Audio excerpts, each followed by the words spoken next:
오늘은 로마서 1장 세 번째 시간인데요. 본문이 18절부터 1장 끝까지 살펴보도록 하겠습니다. 제목은 하나님의 진노고요. 말씀을 제가 잡은 것은 18절부터 20절까지 석절인데 우리 같이 한 목소리를 읽어볼까요? 시작! 하나님의 진노가 불의로 진리를 막는 사람들의 모든 경건하지 않음과 불의에 대하여 하늘로부터 나타나니 이는 하나님을 알만한 것이 그들 속에 보임이라. 하나님께서 이를 그들에게 보이셨느니라. 창세로부터 그의 보이지 아니하는 것들 곧 그의 영원하신 능력과 신성이 그가 만드신 만물에 분명히 보여 알려졌나니 그러므로 그들이 핑계하지 못할지니라. 아멘. 네, 우리가 지난 시간에는 1절부터 17절까지 로마서 16장의 전체 서론에 해당되는 부분을 살펴보았습니다. 어떤 내용이 있었냐면 먼저 바울이 자기를 소개했죠. 예수 그리스도의 종, 노예, 그 다음에 사도라고 소개했고 또 바울이 왜 로마서를 방문하고 싶은지 세 가지의 이유를 대서 그 내용을 서론에 다 채웠습니다. 그리고 나서 오늘 18절을 살펴보는 건데요. 18절 볼게요. 하나님의 진노가 불의로 진리를 막는 사람들의 모든 경건하지 않음과 불의에 대하여 하늘로부터 나타나나니. 자, 하나님의 진노가 나타났다라고 표현을 하고 있는데, 자, 오늘은요 제가 빼먹었네요. 18절부터 32절까지 그 부분은 유대인 말고 이방인들의 타락상, 죄의 현 상황을 지금 고발하고 있는 내용이거든요. 한번 살펴보겠습니다. 하나님의 진노가 나타났는데 어디에 나타났냐면요, 불의로 진리를 막는 사람들. 그러니까 불의로 진리를 막는다는 건 뭡니까? 악의적으로, 일부러, 고의적으로, 계획적으로, 집요하게 진리를 막는 세력이 있는 거예요. 그냥 뭐 하다 보니까 막게 되는 게 아니라 정말 대놓고 이를 악물고 막는 세력이 있는데 이 세력들에게 어떻게 됐다고요? 하나님의 심판, 진노가 하늘로부터 나타났다라고 바울은 고백하고 있습니다. 자, 그런데 더 중요한 게 있어요. 이는 하나님을 알만한 것이 그들 속에 보임이라. 하나님께서 이를 그들에게 보이셨느니라. 자, 18절부터 32절까지는 특별히 이방인의 타락상, 죄상을 고백한다고 그랬죠. 그런데 그래서 이 말을 쓰는 거예요. 하나님을 알만한 것들이 이미 그들에게 보였다라는 거예요. 이게 중요합니다. 그리고 하나님께서 이를 그들에게 보이셨느니라. 이방인이라고 해서 유대인처럼 하나님의 말씀을 직접 맡은 백성이 아니니까 하나님을 몰랐고 직접적으로 알 수 있는 방법은 없죠. 유대인처럼은. 그렇기 때문에 우리가 하나님을 직접 만나거나 말씀을 맡은 자가 아니기 때문에 몰랐다라고 하면서 대적하게 되는 경우가 있는데, 하나님과 적을 쌓는 경우가 있는데, 그런 경우도 이게 변명의 여지가 없다라는 거예요. 그 다음이 더 중요해요. 20절에 보니까 창세로부터 그의 보이지 않는 것들 곧 그의 영원하신 능력과 신성이 그가 만드신 만물에 분명히 보여 알려졌나니 그러므로 그들이 핑계하지 못할지니라. 하나님, 우리는 유대인도 아니고 하나님의 말씀을 맡은 자도 아니고 하나님의 백성도 아니었는데 어떻게 우리가 하나님을 알 수 있습니까? 어떻게 하나님의 그 놀라우신 구원의 내용을 알 수 있겠습니까? 라고 핑계를 댈 수 있는데 그렇지 않다는 거예요. 뭐죠? 만물에 하나님이 창조하신 보이는 모든 만물 가운데 하나님의 신성, 보이지 않는 신성과 능력이 드러나 있다라는 거예요. 드러나 있기 때문에 하나님을 몰랐다, 하나님이 이걸 만드신지 몰랐다, 하나님이 창조주이신 걸 몰랐다, 하나님이 구속자이신 걸 몰랐다라고 핑계댈 수가 없다라고 바울은 얘기하고 있습니다. 사실 하나님은 우리 모든 인류에게 신을 알 수 있는 신지식을 주셨어요. 신지식은 뭐냐면 뭐 정확하게 하나님은 아니더라도 신에 대한 갈망, 신을 알고자 하는 마음, 그런 마음이 모든 사람들에게 있어요. 그래서 인류학자들은 한 목소리로 얘기하고 있잖아요. 전 세계의 모든 민족과 부족 가운데 종교가 없는 부족은 없어요. 모든 부족에 다 종교가 있습니다. 미신이든 뭐 샤머니즘이든 다 종교가 있어요. 그게 왜 그러죠? 하나님이 주신 신지식이에요.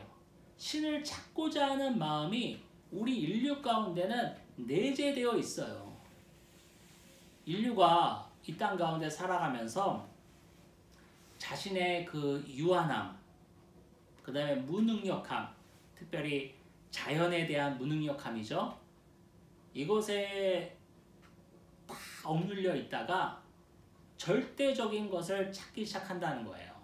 그리고 내가 날마다 이렇게 자연의 그런 흐름 때문에, 변화 때문에 고생을 하고 있고 안 되고 있고 그러는데, 그러면 이 해와 달과 비를 움직이는 건 뭘까? 도대체 누가, 어떤 존재가 이 자연을 움직이는 걸까에 대한 동경이 있단 말이에요. 막연한 동경. 그게 왜 있는 거예요? 거기서부터 종교가 시작되는 거잖아요. 미신이든 뭐든. 이런 마음이 우리 인류에겐 다 있어요. 이게 하나님이 주신 마음이에요. 인간의 속성입니다. 그리고 또 하나, 하나님이 만드신 모든 만물 가운데 그의 보이지 않는 능력과 신성이 드러났다. 바울은 얘기하고 있죠. 하나님이 만들어 놓으신 이 세계를 보면서 우리는 하나님을 분명히 알 수 있다라고 바울은 얘기하고 있습니다.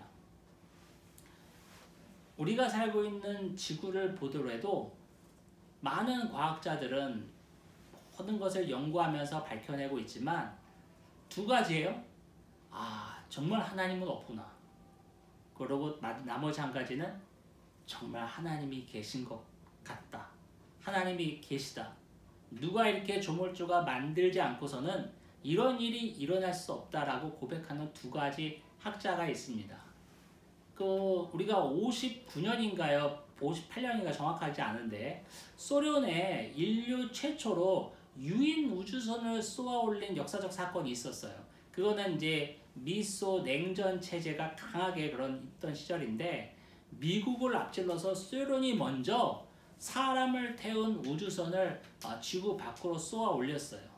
거기에 소련 우주 비행사가 한 말이 있습니다. 뭐라고 그랬냐면, 신은 정말 없다. 저 하늘 끝에 가면 신이 있을 줄 알았는데 신이 정말 없더라라고 고백했습니다. 그것은 당연하죠. 뭐 사회주의 소련이니까 거기는 뭐 무신론 아니에요. 유물론이니까요. 신은, 종교는 아편과 같은 존재고, 그렇게 고백했어요. 그리고 나서 미국이 엄청나게 자존심을 구겼는데 몇 년 후에 소련에 뒤처져서 유인 우주선을 쏘아 올렸습니다. 그래서 지구 밖에서 그 우주 비행사가 파란 구슬 같은 지구를 보면서 뭐라고 그랬어요? 신은 있다 라고 고백을 했죠. 똑같은 파란 지구 같은 모양을, 지구의 모양을 보면서 한편으로는 정말 신이 없더라. 하늘엔 있을 줄 알았는데, 대기껏 밖에 나가면 있을 줄 알았는데, 맨날 우리가 하늘에 계신 아버지라고 떠드니까 있는 줄 알았는데 없더라 라고 고백하는 세력과, 나가서 진짜 지구를 바라보니까 하나님이 정말 계신다라고 고백하는 두 가지 부류가 있는 것처럼 지금 뭐 세상은 다 그래요. 그런데 여러분, 하나님이 만들어 놓으신 이 지구, 또 우리 우주 전체의 움직임을 보세요. 왜 지구는 자전을 할까요? 왜 공전을 할까요? 왜 다른 지구를 돌고 있을까요? 왜 하필이면 지구는 23.5도 기울어져 있을까요? 23.4도 기울어져 있으면 안 되나? 왜 지구에는 중력이 이토록 작용할까요? 왜 지구는 대기권이 있어서 공기의 층이 있을까요? 왜 지구는 물이 있을까요? 이 모든 것을 살펴볼 때 누군가가 특별히 고안을 해서 만들어낸 작품이라는 것을 알 수 있는데 현대인은 그걸 부인합니다. 무엇의 이름으로 부인하고 있죠? 과학의 이름으로 그 모든 것을 부인하고 있어요. 창세기 1장 1절부터 말도 안 되는 소리다. 하나의 신화에 지나지 않는다. 그리스 로마 신화처럼 라고 과학이 하나님을 대적하고 있고 하나님의 존재를 부정하고 있습니다. 그런데 여러분, 과학은 뭐냐면요, 사실 과학은 하나님이 우리 무지한 인간에게 자신의 이 온 우주 만물을 운행하시는 방법을 설명하기 위해 만든 지식의 체계예요. 좀 길었죠? 과학은 뭐라고? 과학은 하나님이 이 온 우주 만물을 운행하시는 방법을 무지한 인간에게 설명하기 위해 허락하신 지식의 체계야. 그런데 그 과학을 가지고 우리 인간은 하나님을 부정하고 하나님을 대적합니다. 하나님이 어떻게 일하시는지를 알게 하기 위해서 하나의 지식체계, 과학을 우리 무지한 인간에게 허락하셨는데 허락하신 그 과학을 가지고 하나님을 대적한다는 거예요. 오히려 자연 만물과 모든 우주 전체의 운행을 보면서 하나님을 느끼고 알게 돼야 되는 게 정상인데 하나님이 허락하신 그 과학을 가지고 오히려 하나님을 부정하고 있는 것입니다. 자, 그게 뒤에 나와 있어요. 뭐냐면요. 21절 볼게요. 하나님을 알되 하나님을 영화롭게도 아니하며 감사하지도 아니하고 오히려 그 생각이 허망하여지며 미련한 마음이 어두워졌나니. 하나님을 알아야 되는데 불구하고 오히려 더 그 마음이 허망하여진다는, 미련해진다는 고백이 있고요. 23절에 나와 있습니다. 우리 인류의, 저와 여러분의 이 본문은 이방인을 대상으로 고발했다고 하지만 유대인은 나을까요? 아니에요. 우리 2장, 3장 초반에는 이제 유대인의 타락상, 죄악된 현황을 보고하고 있는데 거기도 그렇지 않아요. 유대인이라고 더 낫겠느냐라면서 사도 바울이 또 유대인을 고백합니다. 그러면 이방인도 지금 고발당하고 있잖아요. 죄인이라고. 또 뒤에도 유대인도 죄인이라고 고발당할 거예요. 그 내용이 나와 있는데 왜 이토록 이방인이나 유대인이나 동일하게 이렇게 하나님을 대적하게 되고 하나님의 진노를 받게 됐냐면은 그 이유가 나와 있는데 바로 23절이에요. 같이 한번 읽어볼게요. 23절 시작. 썩어지지 아니하는 하나님의 영상을 썩어질 사람과 새와 짐승과 기어다니는 동물 모양의 우상으로 바꾸었느니라. 아까 하나님의 일하심을 알게 하기 위해서 허락하신 과학으로 오히려 하나님을 대적하는 현상이 우리에게 일어났듯이 이게 주객이 전도된 일이 또 일어나는 거예요. 뭐예요? 썩어지지 아니하는 하나님의 영광, 절대로 썩지 않고 변치 않은 하나님의 영광을 어떻게 했다고요?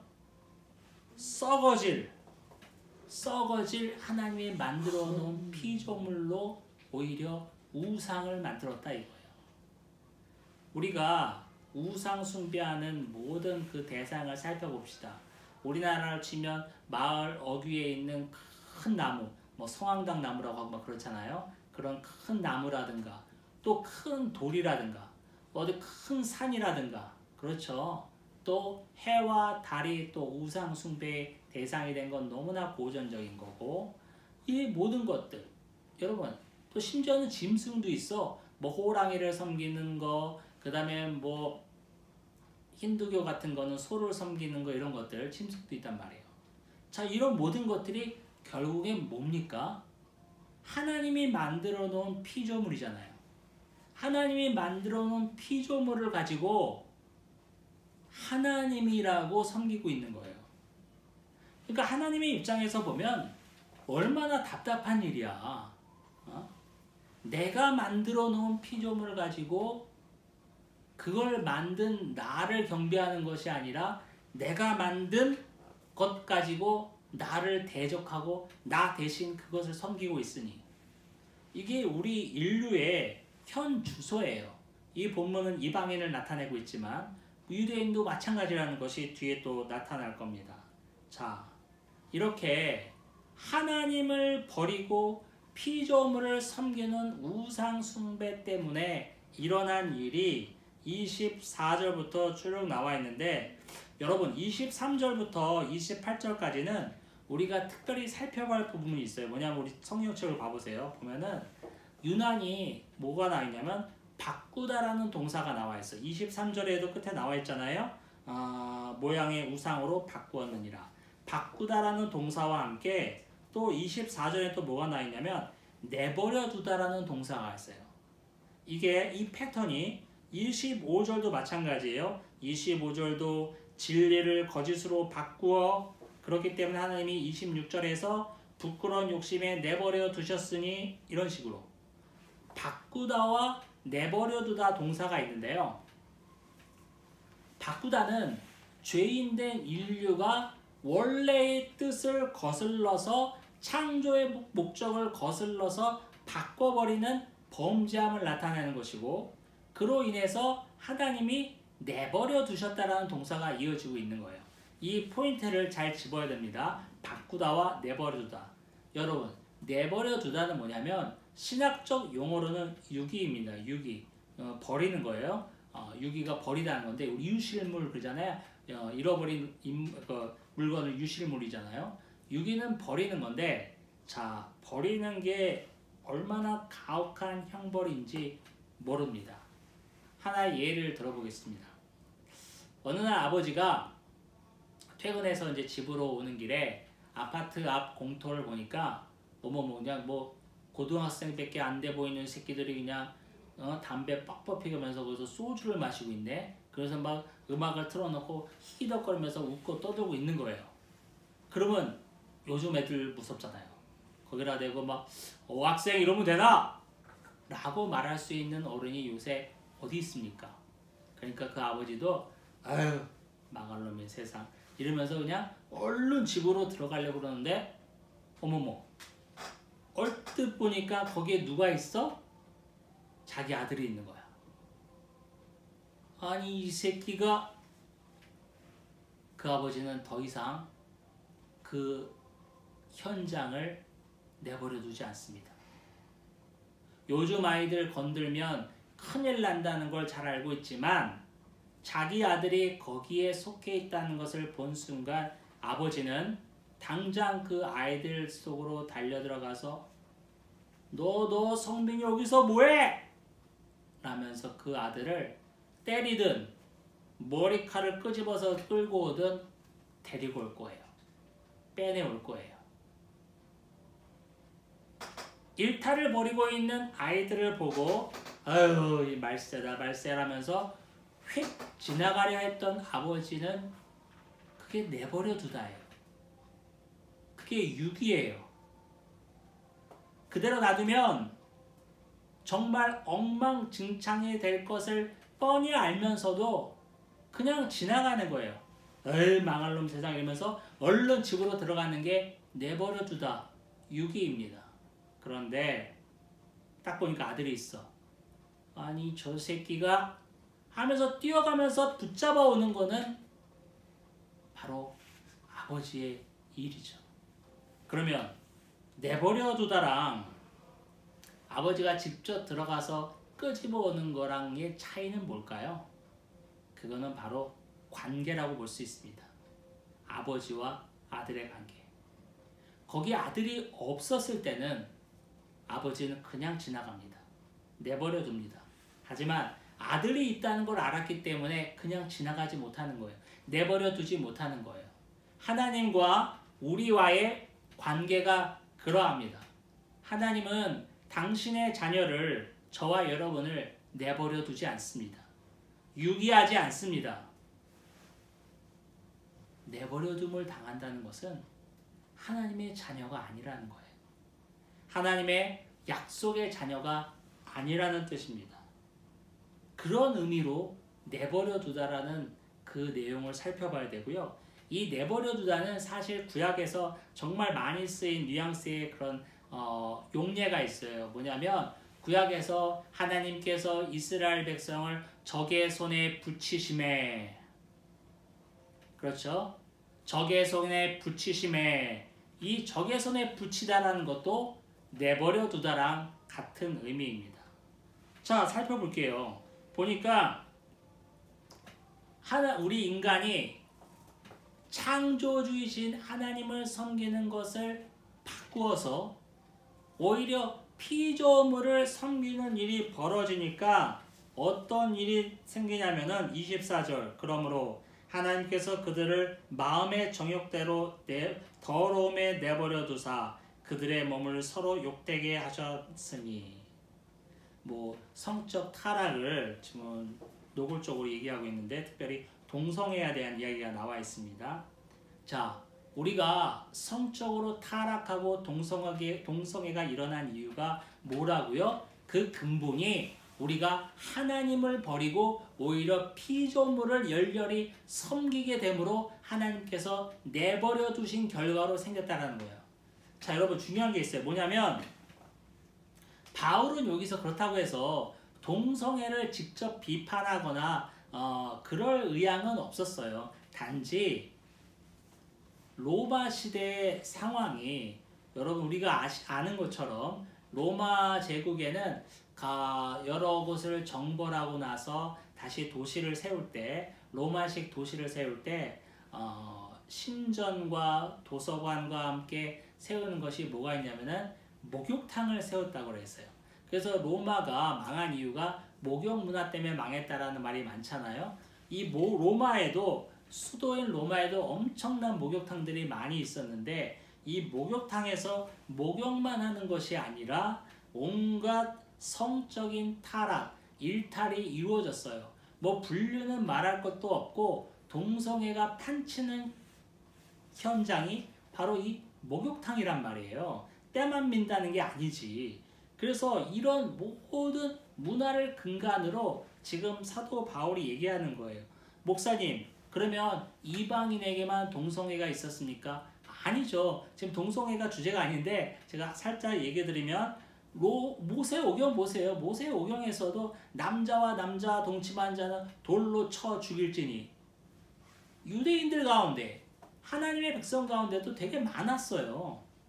그래서 지금 사도 바울은 로마 교회에 쓰고 있는 편지이기 때문에 지금 하나님 대신 피조물을 바꾸어 섬김으로써 나타난 죄의 현상을 지금 이 동성애를 예를 들어서 얘기할 뿐이에요. 바울이 지금 동성애는 죄다라고 얘기하고 싶어서 얘기한 게 아니라 하나 예를 그걸 꺼낸 거고요. 그렇다고 해서 동성애가 죄가 아니라는 건 아닙니다. 동성애는 반드시 죄이고요.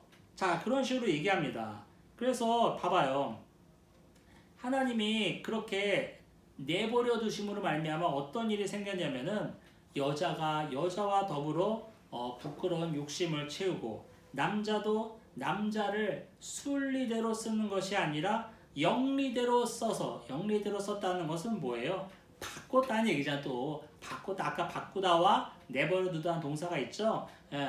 순리대로 쓰지 않고 영리대로 쓰므로 말미암아 또 남자들끼리의 동성애가 불일 때 일어났고, 이런 일들이 다 있는 거예요. 이런 일들이 일어났는데 또 결정적으로 얘기하는 것은 28절입니다. 또한 그들이 마음에 하나님 두기를 싫어하며 하나님께서 그들을 그 상실한 마음대로 내버려 두사 그들의 마음에 하나님 두기를 싫어했다는 마음이 있었어요.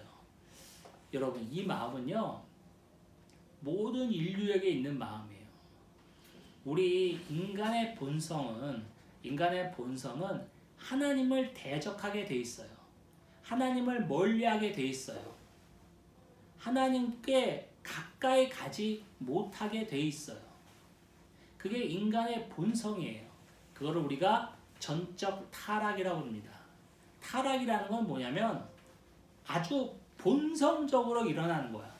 우리가 배운 것도 아니고 어디서 들은 것도 아니고 본 것도 아니에요. 그냥 태어나자마자 엄마 뱃속에 있는 아이가 태어나자마자 공기로 숨을 쉬는 것처럼. 그거 누가 가르칩니까? 잠깐만, 우리 아가야, 우리 태명이가 복복이야. 우리 복복아, 그래 10달 동안 막 엄마가 배를 맞으면서 복복아 있잖아. 건강하게 다 자라는 건 좋은데 나중에 엄마 뱃속에서 나올 때 꼭 잊지 말아야 된다. 나오자마자 코로 숨을 확 들이마셔서 폐로 호흡을 숨을 쉬어야 된다. 이거 잊어버리면 안 된다. 아니면 죽는다. 이렇게 가르치는 엄마가 어디 있어요? 복보가 그래 뱃속에서 건강하게 있다가 엄마 뱃속에서 나오면은 그때부터는 이제 엄마 젖을 물고 엄마 젖으로 이제 먹고 살아야 된다. 그래 쭉쭉 잘 빨 수 있지? 10달 동안 가르치는 엄마가 어디 있어? 태어나자마자 누가 가르치지도 않았는데 공기에 호흡을 하는 거예요. 엄마의 젖을 빠는 거예요. 우리 인간이 그래. 우리 인간이, 저와 여러분이 그냥 태어날 때부터 본성적으로 하나님을 맡게 돼 있어. 하나님과 대적하게 돼 있다고. 하나님하고 반대편에 서게 돼 있다고요. 이게 인간의 전적 타락이에요. 그런 죄를 사도 바울은 지금 고발하고 있는 거예요. 그러면서 일어나는 일이 뭐예요? 29절부터 31절까지 모든 불의와 추악과 탐욕하면서 죄악의 리스트가 열거됩니다. 여러분들도 이거 열거된 거 보면서 또 정말 또 유치하게 나는 여기서 그래도 몇 가지는 해당 안 되네. 이렇게 하면 안 돼. 이건 진짜 너무 유치한 행동이에요. 여러분, 저와 여러분은 이 리스트에서 하나도 빠짐없이 내 안에 있어. 이걸 못 느끼면 큰일이에요. 정말 교회 다닌다고 하면서 어머머머 웬일이야. 불의, 추악, 탐욕, 어머머머머 수근수근하는 자, 악독이 가득한 자, 어머 할렐루야 아멘. 교회 다니면서 이런 사람들이 있을까? 아버지 어떻게 해요? 이런 사람이 있다면 정말 안타깝게도 여러분은 하나님의 구원에서 멀어진 사람입니다. 이 죄의 리스트를 보면서 내 죄가 드러나지 않는다면, 내가 이렇게 극악무도한 죄인이구나가 느껴지지 않는다면, 너무나 안타깝게도 여러분은 약속의 자녀가 아니에요. 그냥 교회에 와서 점잖게 앉아 있으니까 헌금이나 한답시고 양복 입고 와가지고 점잖게 앉아 있으니까 김집사님 박장로님 하고 앉아 있으니까 다 하나님의 자녀 같아요? 그래서 칼빈이 얘기한 거예요. 이 지상의 교회 가운데는 구원받을 자와 구원받지 못할 자가 함께 주일마다 예배하고 있다. 내가 죄인임을 알지 못한다면, 정말 이 내 죄 때문에 이 해결할 방법이 없어서 몸부림치는 죄인이 아니라면, 여러분 너무나 안타깝게도 여러분은 하나님의 약속의 자녀가 아니에요. 그냥 앉아 있는 거야. 그냥 교회 와서 말씀 듣는 거야.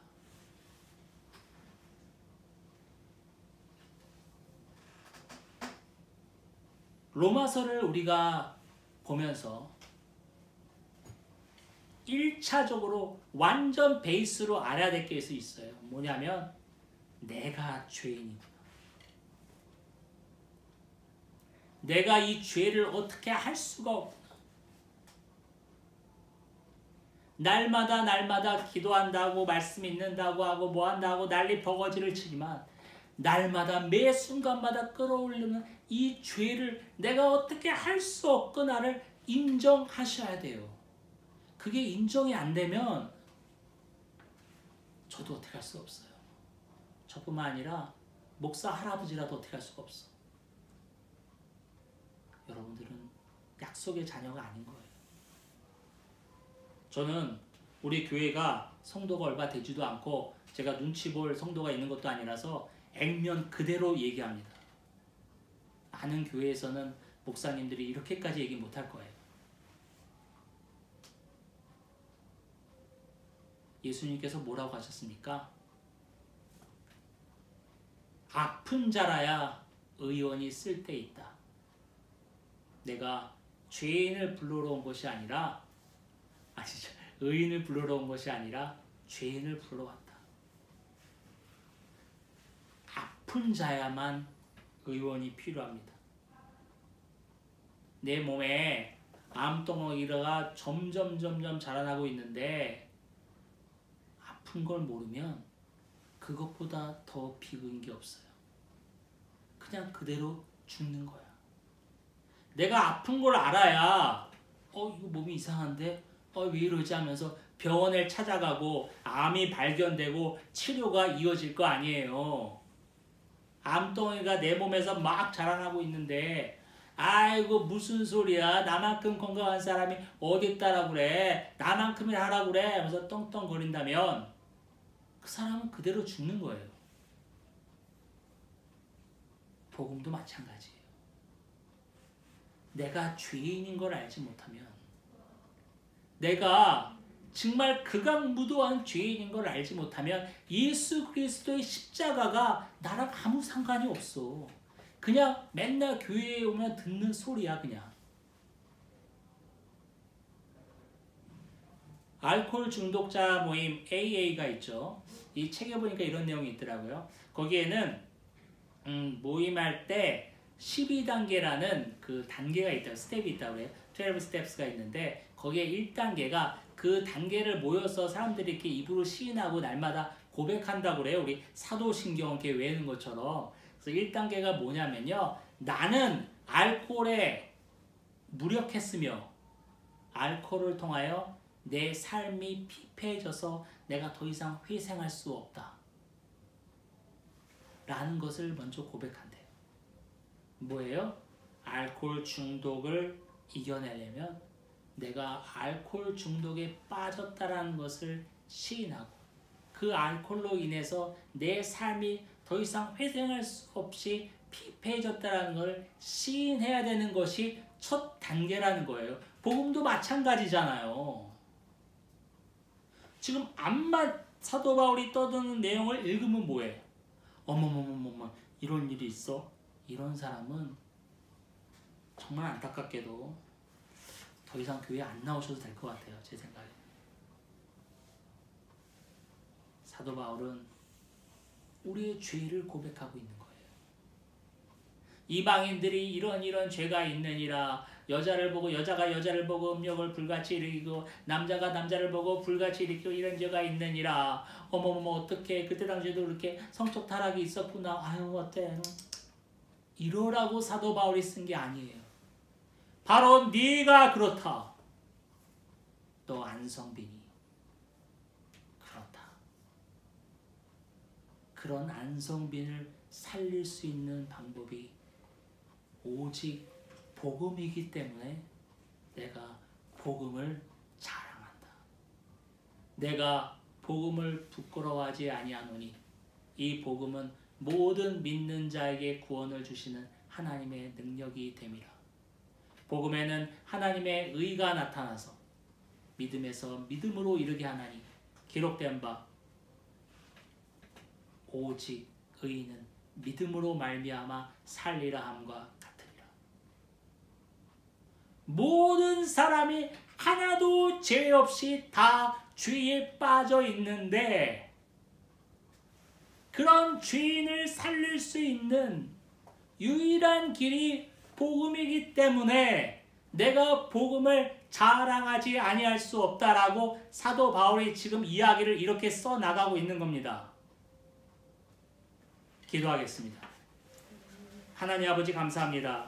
오늘 말씀을 통해서 나의 죄를 살펴보게 됩니다. 날마다 매 순간마다 끌어올리는 나의 탐욕과 시기와 질투와 살인과 방탕함과 수근수근거림과 편먹는 것과 부모를 거역하는 것과 우매한 것과 약속을 지키지 않는 모든 것들이 바로 내 안에서 날마다 꿈틀거림을 고백하게 됩니다. 주여 이 죄인을 용서하여 주옵소서. 이 죄인을 긍휼히 여기사 주의 보혈로 덮어주소서 하며 날마다 무릎으로 나아가는 우리 모두가 되게 하여 주옵소서. 예수님의 이름으로 기도합니다. 아멘.